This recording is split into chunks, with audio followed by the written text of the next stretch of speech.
जो fatty liver disease है, ये इस चीज का भी हार्बिंजर है कि आपको बाकी मेटाबॉलिक इलनेसेस हो सकती हैं। For example diabetes, for example hypertension, obesity या ओवरवेट से रिलेटेड कॉम्प्लिकेशन, और राइट। हार्ट डिजीज और कार्डियोवैस्कुलर डिजीज। तो जी। फैटी लिवर ना केवल लिवर की प्रॉब्लम बताता है, वो ये भी बताता है कि आप प्रोन हैं बाकी मेटाबॉलिक कॉम्प्लिकेशंस के होने की।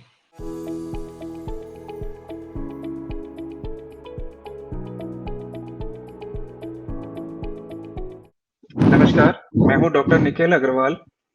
लेट्स टॉक हेल्थ में आपका स्वागत है। आज का हमारा टॉपिक है लिवर हेल्थ के बारे में। लिवर हमारे शरीर का एक बहुत ही महत्वपूर्ण ऑर्गन है। इस महत्वपूर्ण टॉपिक पर बात करने के लिए आज हमारे साथ दिल्ली एनसीआर के जाने माने हेपेटोलॉजिस्ट और गैस्ट्रोएंटरोलॉजिस्ट डॉक्टर कौशल मदान हैं। मैं आप लोगों से ब्रीफ में डॉक्टर मदान के बारे में इंट्रोडक्शन करूंगा। डॉक्टर मदान को गैस्ट्रोएंटरोलॉजिकल सिस्टम यानी कि पेट और पाचन से संबंधित बीमारियों के बारे में 28 साल से भी ज्यादा का एक्सपीरियंस है। लिवर हमारे पाचन तंत्र का ही एक हिस्सा है। लिवर की बीमारियां जैसे fatty liver, liver cirrhosis, hepatitis, liver cancer और लिवर ट्रांसप्लांट के पेशेंट्स का ऑपरेशन से पहले और बाद में इलाज करना, ये डॉक्टर मदान की स्पेशलिटी है। इन्हीं स्पेशलिटीज के कारण और इनके बहुत अच्छे स्वभाव और मेडिकली एक्सीलेंस के कारण डेफिनेटली दिल्ली एनसीआर के one of the best hepatologist and gastroenterologist आज हमारे साथ हैं। Thank you so much sir. Thank you for inviting me doctor Nikhil. ये मेरे लिए थैंक गर्व यू। की बात है कि आपके शो में हम आए हैं। So, and one more thing is doctor Kaushal Madan अभी मैक्स हॉस्पिटल साकी दिल्ली में डायरेक्टर और प्रिंसिपल हेड हैं गैस्ट्रोएंटरोलॉजी एंड हिपेटोलॉजी डिपार्टमेंट में। तो आज का सेशन हम स्टार्ट करेंगे कुछ क्वेश्चंस के साथ, और आप लोगों से रिक्वेस्ट है कि पूरे सेशन में एंड तक जुड़े रहिए, क्योंकि बहुत ही अच्छी इंफॉर्मेशन आप लोगों को मिलने वाली है। और अगर लिवर या गैस्ट्रो से संबंधित कोई भी आपके क्वेश्चंस हैं, कोई भी डाउट्स हैं, तो आप यहाँ कमेंट्स में लिख सकते हैं। सेशन के बाद हम लोग आपके क्वेश्चंस लेंगे। तो पहला सबसे बेसिक क्वेश्चन सर, लिवर का हमारे शरीर में क्या रोल है, क्या काम है? जैसा कि आप जानते हैं कि लिवर एक बहुत बड़ा ऑर्गन है हमारे शरीर का, जो कि पेट के अपर राइट हैंड साइड पे और रिब केज के नीचे रहता है। बट खाली ये वहाँ रहता नहीं है, इसके बहुत महत्वपूर्ण फंक्शंस हैं हमारी बॉडी में। और सबसे इम्पोर्टेंट आपने शुरू में मेंशन किया कि पाचन क्रिया में मदद करता है। तो जो हमारे इम्पोर्टेंट न्यूट्रिएंट्स हैं, जैसे कार्बोहाइड्रेट्स, फैट्स, लिपिड्स, उन सब का मेटाबॉलिज्म एंड काफ़ी सारे मेटाबोलाइट्स का स्टोरेज वो लिवर में होता है। तो जो भी हमारे बॉडी के ऑर्गन्स को एनर्जी चाहिए इन मेटाबोलाइट से, वो गेन करने के लिए लिवर ये सब केमिकल्स को मेटाबोलाइज करके उनको करेक्ट फॉर्म में टारगेट ऑर्गन्स को भेजता है। ये एक बहुत महत्वपूर्ण फंक्शन है। इसके अलावा हम जो खाते हैं वो इंटेस्टाइन से एब्जॉर्ब होकर डायरेक्टली लिवर में जाता है। तो बहुत सारे टॉक्सिन्स या टॉक्सिक पदार्थ जो हम इंजेस्ट करते हैं, उनको लिवर डिटॉक्सिफाई करता है। हम जो मेडिसिन भी खाते हैं, मेडिसिन बॉडी से अल्टीमेटली एक्सक्रीट होनी होती हैं। उन बहुत सारी मेडिसिन को जो अदरवाइज हमारे बॉडी को पॉइजन के रूप में अफेक्ट कर सकती है, उन सबको डिटॉक्सिफाई करता है लिवर। इसके अलावा बहुत सारे बॉडी के प्रोटीन्स जो बॉडी के बहुत क्रिटिकल फंक्शन को अंजाम देते हैं, उन प्रोटीन्स को बॉडी लिवर प्रोड्यूस करता है। अगर लिवर ना हो या लिवर फेल हो, तो वो वाले प्रोटीन्स प्रोड्यूस ही नहीं होंगे। आपको एक बड़ा महत्वपूर्ण एग्जांपल देता हूँ, क्लॉटिंग फैक्टर्स। आपका हाथ पे कट लगता है, आपके शरीर में कहीं भी कट लगता है, ब्लीडिंग होती है, आप उसको छोड़ भी देते हैं तो अपने आप रुक जाती है। वो इसलिए क्योंकि बॉडी कुछ क्लॉटिंग फैक्टर्स प्रोड्यूस करती है जो उस ब्लीडिंग को रोकते हैं, और ये क्लॉटिंग फैक्टर्स लिवर के अंदर प्रोड्यूस होते हैं। तो अगर लिवर फेल होता है तो पेशेंट को जगह जगह से ब्लीडिंग होती है, ब्लीडिंग टेंडेंसी होती है। ये मैं एक जस्ट एग्जांपल दे रहा हूँ। इसके अलावा भी बहुत सारे इंपॉर्टेंट प्रोटीन्स लिवर प्रोड्यूस करता Okay, तो लिवर से संबंधित आपने फंक्शंस बताए। है। लिवर से रिलेटेड कौन सी कॉमन बीमारियां हैं जो लोगों में हम देखते हैं? एक तो मैं सबसे पहले कुछ मिथ डिस्पेल करना चाहूँगा। जी। जब भी हमारे पास मरीज आते हैं और हम उनको बताते हैं कि आपको लिवर की प्रॉब्लम है, तो पहली चीज़ वो ये पूछते हैं, डॉक्टर साहब मेरा पाचन तो अच्छा है, मुझे भूख तो अच्छी हम्म, लगती है, मेरा स्टूल भी अच्छा आता है, डाइजेशन अच्छा होता है, तो फिर मेरे को लिवर की बीमारी कहाँ से होगी? तो एक बहुत बड़ा मिथ है, लोग सोचते हैं कि अगर पाचन क्रिया में प्रॉब्लम है, तो वो लिवर के कारण है। पाचन क्रिया में प्रॉब्लम लिवर की बीमारी का एक लक्षण हो सकता है, लेकिन वो बहुत महत्वपूर्ण लक्षण नहीं है। तो अब आपने पूछा कौन-कौन सी बीमारियाँ, तो सबसे इम्पोर्टेंट बीमारी जिसको हम कॉमन जॉन्डिस कहते हैं, तो जो कि हेपेटाइटिस के कारण होता है, वो एक कॉमन बीमारी है लिवर की। दूसरा आपने भी मेंशन किया फैटी लिवर। आजकल अगर जी। आप अ, 100 लोगों के बीच में 10 लोगों के बीच में बैठे तो पता लगेगा आपको 3 लोग बताएँगे हमें भी फैटी लिवर है। तो वो इतना कॉमन है कि 30% हमारी जनसंख्या को फैटी लिवर है, fatty specially liver. Urban areas में, सिटी में रहने वाले लोगों को। इसके अलावा जब आपने हेपेटाइटिस बी, हेपेटाइटिस सी का नाम सुना होगा जो कि लंबा रहने वाले वायरसेस हैं जो लिवर में लंबा रह के लिवर को धीरे-धीरे डैमेज करते हैं। उनकी डैमेज की वजह से जो कॉम्प्लिकेशंस होती हैं वो हम कॉमनली देखते हैं। और हमारी सोसाइटी का एक सबसे बड़ा ईविल अल्कोहल।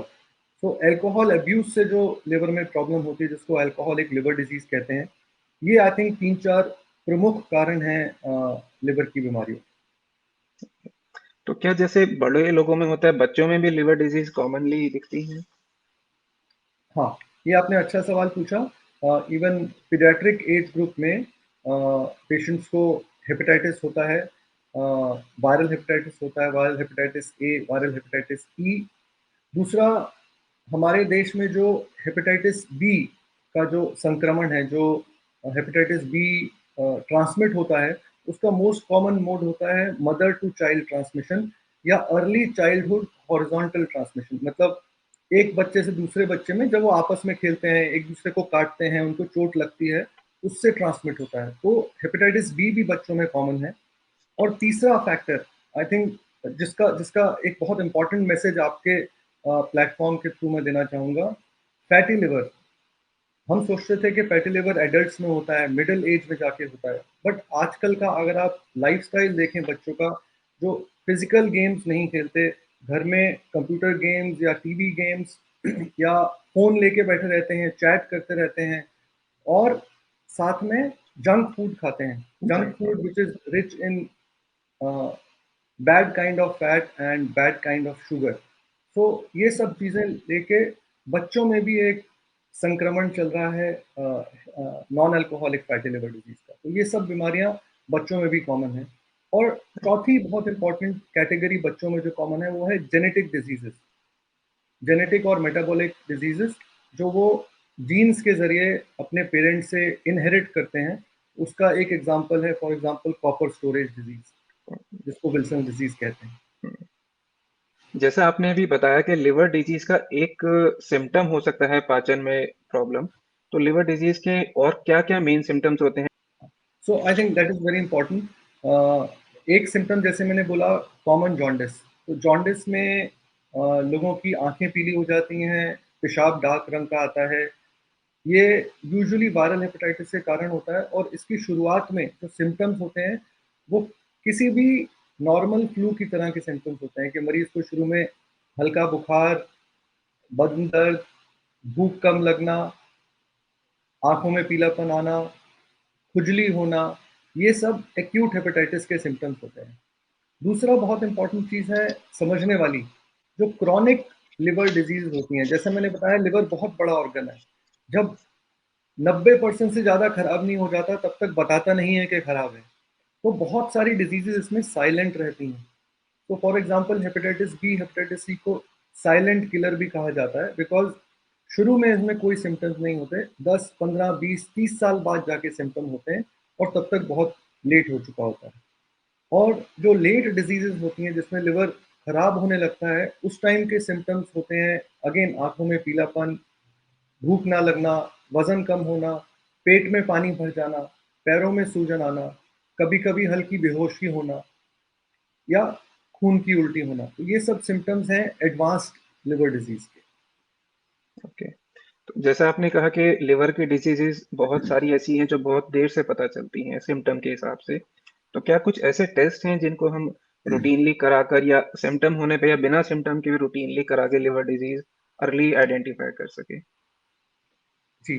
सो आपने देखा होगा आजकल बहुत लोग एग्जेक्टिव हेल्थ चेक कराते हैं और बहुत सारी जी। एक्चुअली हम लिवर की बीमारियां उसी के थ्रू पकड़ते हैं। तो उसमें जो इम्पोर्टेंट टेस्ट होता है लिवर फंक्शन टेस्ट, जिसमें 5-7 बैटरी ऑफ टेस्ट होते हैं, उसमें that can be use as a screening tool, ये जानने के लिए कि लिवर में कुछ गड़बड़ है कि नहीं। और आगे के टेस्ट उसके बेसिस पे आप फर्दर एडवाइस कर सकते हैं। तो अगर आप बेसिक कुछ टेस्ट पूछना चाहें तो उसमें है लिवर फंक्शन टेस्ट, जो कि ये ब्लड टेस्ट है, 2 ml ब्लड से आपका टेस्ट हो जाता है, और एक लिवर का अल्ट्रासाउंड। ये आई थिंक बेसिक टेस्ट है। अगर आपको चिंता है कि आपके लिवर में कुछ गड़बड़ हो सकती है तो ये ज़रूर कराने चाहिए। इसके आगे के test, for example hepatitis markers या स्पेसिफिक डिजीज के मार्कर्स या फाइब्रोस्कैन, ये हम्म, सब्सिक्वेंटली आपके डॉक्टर आपको गाइड कर सकते हैं कि आपको कराने हैं कि नहीं कराने हैं। ठीक है। तो जैसे आपने अभी अल्ट्रासाउंड की बात की, तो अल्ट्रासाउंड में बहुत कॉमनली हम देखते हैं कि पेशेंट को कोई दिक्कत नहीं है, बट जब अल्ट्रासाउंड कराते हैं तो उसमें फैटी लिवर ग्रेड 1 ग्रेड 2 काफ़ी कॉमनली डायग्नोस होता है, जैसा आपने भी कहा कि 30% लोगों में होता है। तो क्या उसका क्लिनिकली सिग्निफिकेंस है फैटी लिवर अल्ट्रासाउंड में आने का, अगर कोई सिम्टम नहीं है तो? सो आपका सवाल बिल्कुल सही है कि अगर ये इतना कॉमन प्रॉब्लम है तो क्या ये इतना ही सिग्निफिकेंट है? तो उसका जवाब है हाँ। अगर आप बीमारी को समझें तो आप उसकी सिग्निफिकेंस समझ सकते हैं, और उसमें डरने की कोई बात नहीं है। आई एग्री, अगर 30% पॉपुलेशन को फैटी लिवर है तो वो 30% के 30% में सिग्निफिकेंट नहीं होता। लेकिन ये डिसाइड कौन करेगा? दिस इज फैटी लिवर आना is only a trigger to find out कि कुछ और प्रॉब्लम है कि नहीं। अगर आप मुझसे पूछें कि 100 लोगों को अगर फैटी लिवर आया तो 15 का ही, उसमें से 15-20 ऐसे होंगे जिनका जो सीरियस की तरफ जा सकते हैं। तो उनको आइडेंटिफाई करना बड़ा इंपॉर्टेंट है। तो लेकिन अगर आप वो रिपोर्ट लेके घर में बैठे रहेंगे या आपको कोई ये बताएगा अरे ये तो 30% में होता है, इसमें कोई घबराने की बात नहीं है, तो आपको ये कभी पता नहीं लग पाएगा कि आप उस 20% में हैं या वो 80% में है जिनको कुछ नहीं होना। तो इसलिए उसको आप ट्रिगर समझिए कि भाई आप डॉक्टर से मिलिए, जो आपको सलाह देंगे कि भाई आपको आगे इससे बचने के लिए या इसको फर्दर इन्वेस्टिगेट करने के लिए क्या करना है, इसकी चिंता करनी है या इसको भूल जाना है। और इसके अलावा अगर हम लिवर को भी छोड़ दें, जो फैटी लिवर डिजीज है, ये इस चीज़ का भी हार्बिंजर है कि आपको बाकी मेटाबॉलिक इलनेसेस हो सकती हैं। For example diabetes, for example hypertension, obesity या ओवरवेट से रिलेटेड कॉम्प्लिकेशन, और राइट। हार्ट डिजीज और कार्डियोवैस्कुलर डिजीज। तो जी। फैटी लिवर ना केवल लिवर की प्रॉब्लम बताता है, वो ये भी बताता है कि आप प्रोन हैं बाकी मेटाबॉलिक कॉम्प्लिकेशंस के होने की। राइट। तो बहुत अच्छा मैसेज है आपने जो बताया कि अगर फैटी लिवर आपके अल्ट्रासाउंड में आता है, तो घबराने की या टेंशन लेने की ज़रूरत नहीं है, लेकिन उसको इग्नोर भी नहीं करना। ज़रूरी है कि आप एटलीस्ट फिज़िशियन के पास जाएँ या हेपेटोलॉजिस्ट के पास जाएँ और उसको फर्दर इवैल्यूएट करा के उसके बाद निश्चिंत होके बैठ जाएँ अगर कुछ नहीं है तो। ठीक है, तो जैसा आपने शुरू में ही बताया था कि अल्कोहल एक मेजर कारण है हेपेटाइटिस का। तो कितना रिस्क अल्कोहल लेने से बढ़ जाता है और कितना अल्कोहल का सेफ लेवल है जो कि लोग ले सकते हैं लिवर को बिना नुकसान किए? सो एज अ डॉक्टर, आप भी डॉक्टर हैं, तो एज अ डॉक्टर हम सब ये समझते हैं, एंड हम मैसेज भी यही देना चाहेंगे कि अल्कोहल सेहत के लिए अच्छी नहीं है। कोई भी amount of alcohol is not good for your health, because not only liver, ये बाकी ऑर्गन्स को भी या बाकी जो बॉडी के फंक्शंस हैं उनको भी नेगेटिवली इम्पैक्ट कर सकती है। बट क्योंकि आपने एक स्पेसिफिक सवाल पूछा कि लिवर के लिए कितनी सेफ लिमिट है, तो उसका जवाब है कि अगर हम 30 ml का एक ड्रिंक मानते हैं, विस्की टाइप की अल्कोहल, जैसे वोडका, रम, विस्की, इस तरह की जो अल्कोहल जिनमें 40% अल्कोहल होती है, इसके एक ड्रिंक को हम 30 ml मानते हैं। तो ये कहा गया है कि up to 3 drinks of 30 ml per day in men and up to 2 in women usually does not cause liver disease, usually is important, right. लोग इसको पत्थर की लकीर ना माने। दूसरा, जहां तक लेडीज का सवाल है, ये जो अल्कोहल की सेफ लिमिट्स हैं, these have been defined more clearly in men. Men में ज्यादा मायने रखती हैं। वुमेन में ये कहना कि भाई इतना करेगा या इससे कम करेगा डैमेज, ये कहा नहीं जा सकता। तो लेडीज में कम अल्कोहल भी ज्यादा डैमेज कर सकता है, तो ये बात लोगों को समझ में आनी चाहिए। दूसरा, इस तरह का सेवन अगर अनलिमिटेड रहे, अल्कोहल का सेवन अनलिमिटेड रहे over many months or many years, that can cause liver damage. तीसरा, ठीक एक होता है बिंज ड्रिंकिंग। बिंज ड्रिंकिंग होता है आप कम समय में बहुत सारी अल्कोहल ले लें। आप बहुत सारे मरीज, हमारे पास बहुत सारे पेशेंट सज्जन आते हैं जो कहते हैं डॉक्टर साहब हम रेगुलर नहीं लेते, लेकिन जिस दिन लेते हैं उस दिन बहुत सारी ड्रिंक्स लेते हैं, उसको बिंज ड्रिंकिंग कहते हैं। So binge drinking can also cause liver damage as well as pancreatic damage. मतलब पेनक्रियाज भी हमारे शरीर में एक इंपॉर्टेंट ऑर्गन है, उसको भी बिंज ड्रिंकिंग खराब कर सकती है। तो जैसा कि मैंने बताया कि अगर हम लिवर को भी भूल जाएं, अल्कोहल बाकी शरीर के प्रॉब्लम भी कर सकती है। और जैसा आपने कहा कि ये एक सेफ लिमिट्स डिफाइन की है, लेकिन इसके बहुत सारे पैरामीटर्स हैं।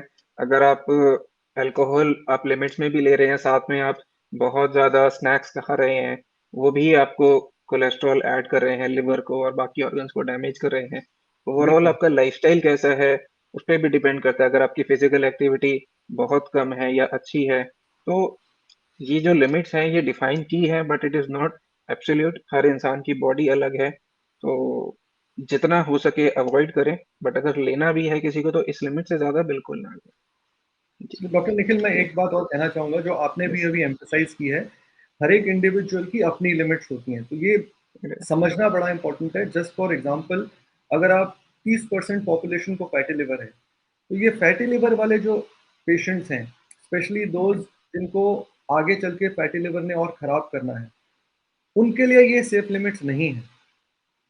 मैं आप ही की बात को एक एग्जांपल देके दोहरा रहा हूँ कि हर राइट। एक की लिमिट्स अलग हैं।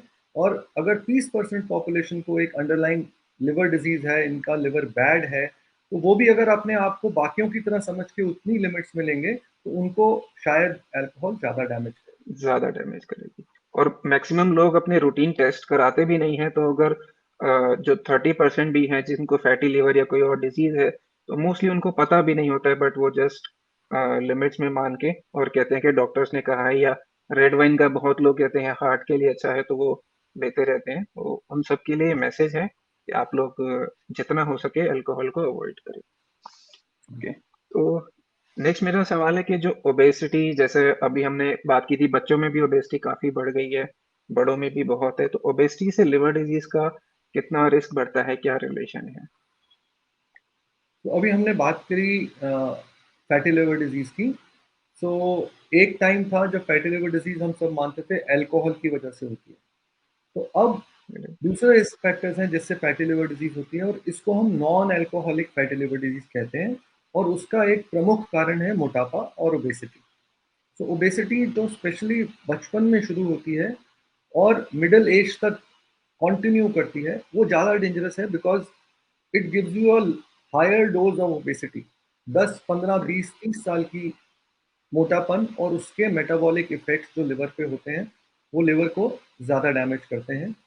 ओबेसिटी के अलावा दूसरा प्रमुख कारण इज डायबिटीज, जो uncontrolled, specially uncontrolled diabetes, long standing diabetes, उसमें भी non alcoholic fatty liver disease होता है। ये दो प्रमुख कारण है non alcoholic fatty liver disease में। नेक्स्ट थिंग इज, जैसे हमने अल्कोहल की बात की, तो क्या और भी चीजें ऐसी हैं जो हम लेते हैं या खाने में या पीने में, या कोई मेडिसिन या कोई भी चीज जो लिवर डिजीज का रिस्क बढ़ा सकते हैं?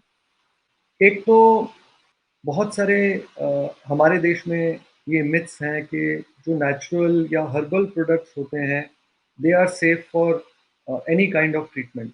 आयुर्वेदा, होम्योपैथी, मैं किसी पद्धति के अगेंस्ट नहीं हूँ, बट ये देखा गया है कि बहुत सारे हर्बल प्रोडक्ट्स अगर अगेन अनलिमिटेड क्वांटिटी में लिए जाएं, ज़रूरत से ज़्यादा लिए जाएँ, मॉडरेशन से ज़्यादा लिए जाएँ, मॉडरेट अमाउंट से ज़्यादा लिए जाएँ, तो वो भी बॉडी के काफ़ी प्रोसेसेस को अननोन तरीके से डैमेज करते हैं, जिसका हम जानते भी नहीं, बिकॉज़ उनके वैसे टेस्ट नहीं हो रखे। तो मैं आपको एक एग्ज़ाम्पल देता हूँ कि अभी पैंडेमिक में लोगों ने बहुत सारे हर्बल प्रोडक्ट्स का सेवन किया, ये सोच के कि वो बॉडी की इम्यूनिटी इम्प्रूव करते हैं, और उसमें एक बहुत इम्पोर्टेंट प्रोडक्ट था गिलॉय। लोगों ने सुबह-शाम काढ़े पिए महीनों-महीनों तक, और हमने देखा कि हमारे एक साइड पे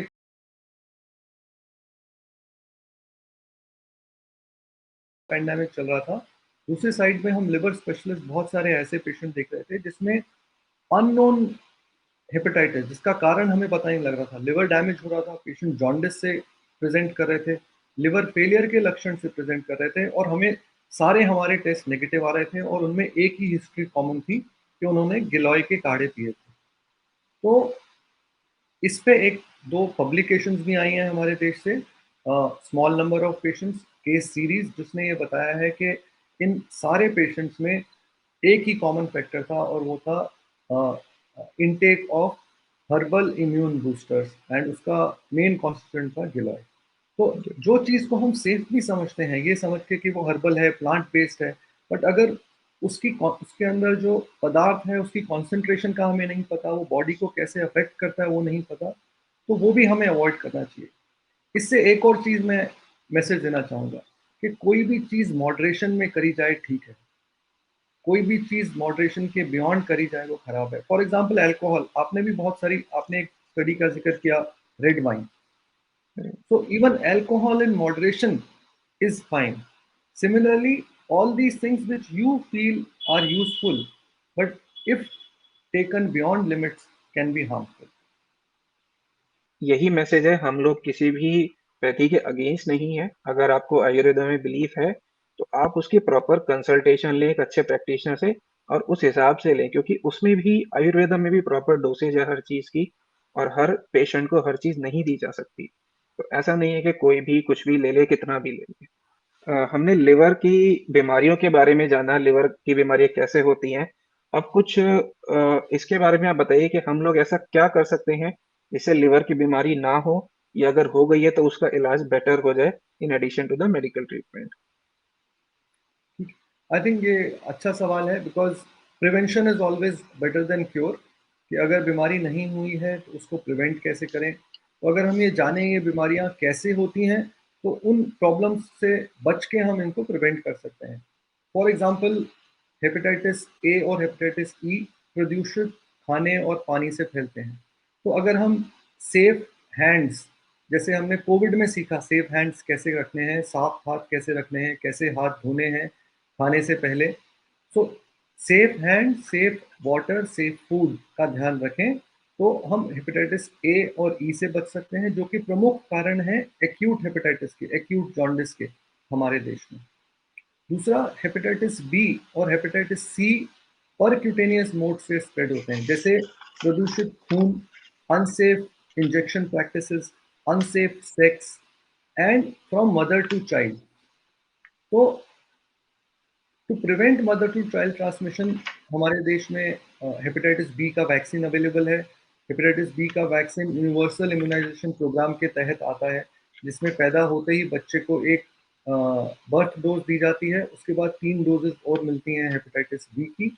तो ये मेक श्योर करें कि जैसे ही जन्म होता है बच्चे को हेपेटाइटिस बी के टीके लगें। Safe blood and infection practices and safe sexual practices, अगर हम इन सब चीज़ों का ध्यान रखते हैं तो हेपेटाइटिस बी एंड सी से बचते हैं। तीसरा मैंने आपको बताया अल्कोहल। सो सेफ अल्कोहल लिमिट्स, लिमिट्स की हम ऑलरेडी बात कर चुके हैं। आई थिंक इसमें सोसाइटी का भी बहुत बड़ा रोल है। हमने देखा है सोसाइटी में अल्कोहल बहुत अर्ली स्टेज में आजकल ड्रिंकिंग शुरू हो जाती है, तो उसमें फैमिली का बहुत बड़ा हाथ है, फैमिली का बहुत बड़ा रोल है। वो किस तरह के वैल्यूज़, किस तरह की टीचिंग बच्चों को इम्पार्ट करते हैं, जिससे वो अर्ली अल्कोहल इंटेक से and later alcoholic liver disease से बच सकते हैं। और चौथा, हमने बात की non alcoholic fatty liver disease की, which again is a very most common cause of liver disease nowadays in our country. और इसके लिए मैंने बताया हमें चाइल्डहुड ओबेसिटी प्रिवेंट करनी है। तो से नो टू चाइल्डहुड ओबेसिटी। बच्चों को आप इनकरेज करें फिजिकल गेम्स खेलने के लिए, बच्चों को इनकरेज करें आउटडोर जाने के लिए, एंड बच्चों को इनकरेज करें हेल्दी फूड प्रैक्टिसेस फॉलो करने के लिए इंस्टेड ऑफ जंक फूड। आप उतना ही स्वादिष्ट खाना घर के पदार्थों से बना सकते हैं जो ज़्यादा हेल्दी होते हैं। And in general in adulthood adolescents active lifestyle जिसमें आप रेगुलर एक्सरसाइज कर सकते हैं, that will prevent these liver disease. And finally diet. Diet में मोस्ट इम्पॉर्टेंट है to shift from simple sugars to complex sugar, simple carbohydrates to complex carbohydrates, less intake of saturated fats and regular exercises. I think ये इन सब चीज़ों का follow करेंगे तो मैं तो हमेशा ये कहता हूँ कि 95% लिवर डिजीज का बचाव आपके हाथ में है, डॉक्टर के हाथ में नहीं। तो इन सब चीज़ों को आप अगर रेगुलरली फॉलो करेंगे तो ना कि सिर्फ लिवर डिजीज बल्कि और भी बहुत सारी डिजीजेस जो मेटाबॉलिक सिंड्रोम में आती हैं और भी कई चीज़ों से आप लोग बच सकते हैं और एक हेल्दी लाइफ जी सकते हैं। तो नेक्स्ट क्वेश्चन मेरा है कि अगर प्रिवेंशन की बात हो गई लेकिन अगर किसी को लिवर डिजीज हो जाती है तो मेडिकल ट्रीटमेंट जो डॉक्टर्स देंगे उसके साथ में एडिशनली क्या हम कुछ कर सकते हैं जिससे कि ट्रीटमेंट ज़्यादा बेटर असर करे या जल्दी रिकवरी हो? मैं एक आपको और बात बता देना चाहता हूँ, बहुत सारी लिवर डिजीज़ हैं जिनकी कोई स्पेसिफिक दवाइयाँ नहीं हैं। किसी को एक्यूट हेपेटाइटिस होता है तो हम एज स्पेशलिस्ट खाली सपोर्टिव ट्रीटमेंट करते हैं। लिवर 99% पेशेंट्स में अपने आप डिजेनरेट होकर ठीक होता है।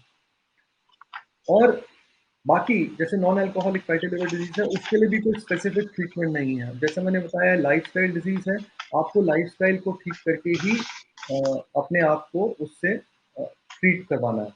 ट्रीट और करना। जो जिन कारणों से लिवर डिजीज हुई है वो कारण हटाना सबसे इम्पोर्टेंट है। अगर वो कारण नहीं हटेगा कोई भी इलाज काम नहीं करेगा।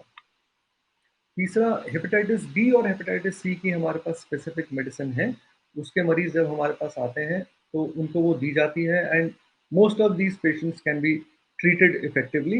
एक ज़माना था जब हम सोचते थे कि मतलब हम भी उस ज़माने से गुजरे हैं जब हम सोचते थे कि भाई ये मरीज़ आ गए हैं हेपेटाइटिस बी एंड सी के, अब हम कुछ कर नहीं पाएंगे, बस इनकी कॉम्प्लिकेशंस को ट्रीट करेंगे। बट आजकल वो सिचुएशन नहीं है। लोग इनफैक्ट ये मैसेज भी मैं देना चाहूँगा कि लोग सोचते हैं हेपेटाइटिस बी या हेपेटाइटिस सी हो गया सो तो अब कुछ नहीं हो सकता। ऐसा नहीं है। बहुत सारी ऐसी बीमारियां हैं जिसके अब बड़े स्पेसिफिक और बड़े इफेक्टिव इलाज हैं।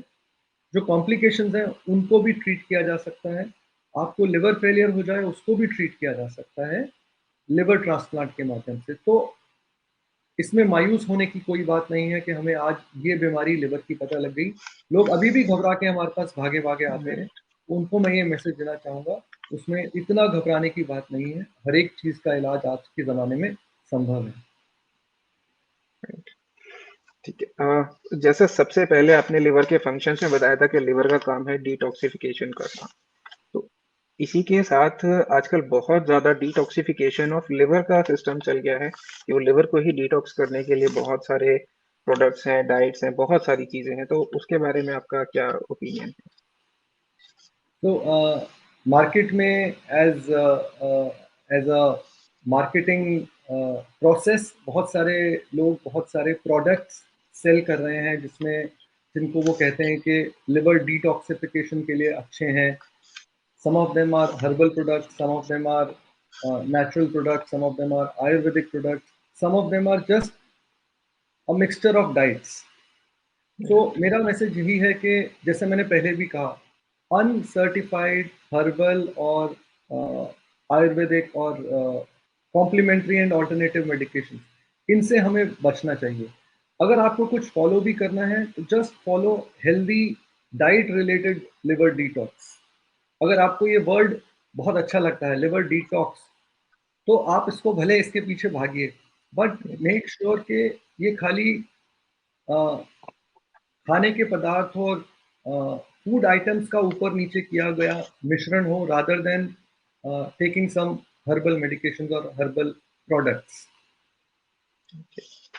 एंड इसी तरह से एक मिल्क थिसल का भी काफी ट्रेंड है आजकल, बहुत लोग रिकमेंड करते हैं लिवर डिजीज के लिए मिल्क थिसल, तो उसका क्या आपने देखा है कोई बेनिफिट अपने प्रैक्टिस में? तो ये बड़ा अच्छा सवाल पूछा। ये भी एक तरह का अगेन हर्बल प्रोडक्ट है जिसको ना केवल हमारे देश में but all over the world, आप अगर वेस्टर्न कंट्रीज में भी जाएंगे, अमेरिका में भी जाएंगे, तो दुनिया भर में मिल्क थिसल लोग यूज करते हैं लिवर की बीमारियों से बचने के लिए या as a non specific hepatoprotective agent. तो इसका जो एक मेन इसका कॉन्स्टिट्यूएंट होता है, जो एक्टिव कॉन्स्टिट्यूएंट है, उसको सिलीमेरिन कहते हैं। तो सिलीमेरिन पे बहुत सारी स्टडीज हुई हैं हर एक किस्म की लिवर डिजीज में, बट डेटा बहुत कन्विंसिंग नहीं है। कुछ स्टडीज कहती हैं कि ये लिवर को बचा के रखता है because of its antioxidant properties, और कुछ स्टडीज कहती हैं कि जब ट्रायल किए गए तो this was not found to be superior than placebo. मतलब एक खाली टैबलेट और पाउडर भरी टैबलेट के मुकाबले this was not found to be superior.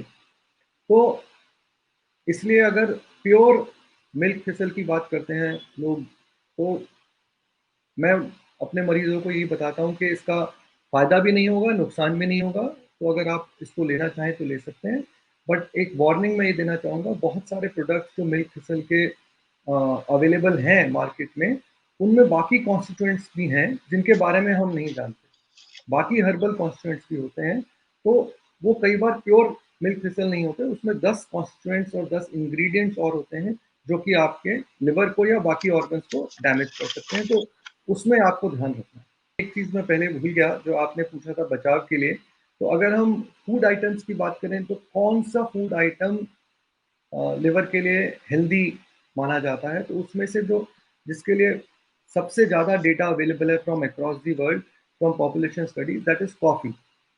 तो ओके। कॉफ़ी का सेवन ये देखा गया है कि जिनको ऑलरेडी लिवर डिजीज हैं, उनकी लिवर डिजीज के प्रोग्रेशन को स्लो डाउन करता है, और आगे जो कॉम्प्लिकेशंस होनी है उन कॉम्प्लिकेशंस को होने को डिले करता है। तो ये देखा गया है कि एटलीस्ट दिन में 3 कप कॉफ़ी जो है, अब जो लिवर डिजीज के पेशेंट्स हैं, अगर वो ले सकें तो उनका लिवर डिजीज को थोड़ा लिवर डिजीज की प्रोग्रेशन स्लो डाउन होती है। Thank you so much sir, आपने इतना टाइम दिया और इतनी एक्सीलेंट इन्फॉर्मेशन इतने सिंपल तरीके से बताई है।